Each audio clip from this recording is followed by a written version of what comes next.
matière d'urbanisme, qui reste aussi un des sujets délicats.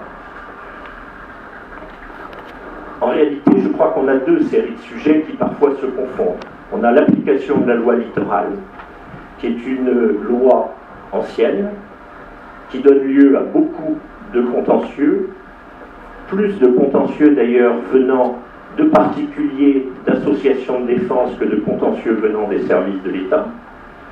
Et d'un autre côté, la loi Allure, qui a mis en exergue les difficultés liées à l'urbanisation dans les dents creuses. Vous connaissez le contexte et j'y reviendrai pas, simplement pour vous dire qu'un certain nombre d'élus, conduits par les parlementaires, sont allés au cabinet des ministres récemment.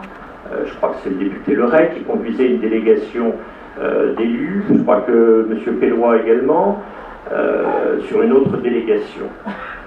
Il ressort de tout cela que nous avons aujourd'hui affaire à une législation qui n'est pas tout à fait, je dirais, en conformité avec une jurisprudence du Conseil d'État, qui est la commune de Porto Vecchio pour les spécialistes, et une jurisprudence de la Cour administrative d'appel de Nantes, qui était, je dis bien était, pour une application stricte de la loi.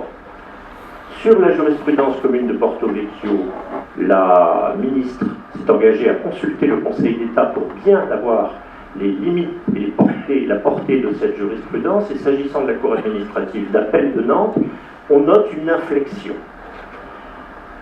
En d'autres termes, ce qu'on appelle stécal, ce mot horrible, qu'on va appeler hameau entre nous si vous voulez bien, c'est un mot qui avait dans la loi un caractère exceptionnel.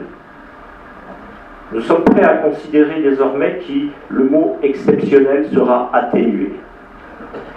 Alors une fois que j'ai dit ça, comment fait-on?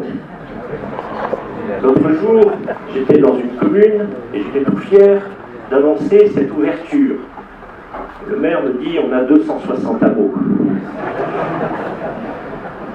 Vous voyez bien, mais vous le savez, vous êtes sur le territoire, que même en ouvrant le caractère exceptionnel, on ne peut pas, et c'est l'intérêt de personne, parce que ce n'est pas votre intérêt non plus en tant qu'élu local, maire, d'avoir un mitage, un territoire mité.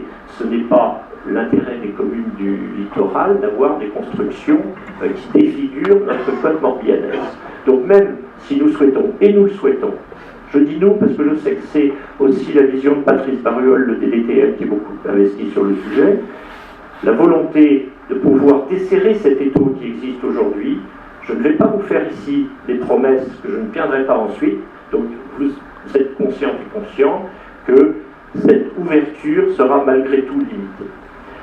On va devoir faire au cas par cas, c'est-à-dire qu'est-ce qui relève effectivement du stécal, pour reprendre ce terme, qu'est-ce qui n'en relève pas, avec une part de risque devant les tribunaux, je le dis.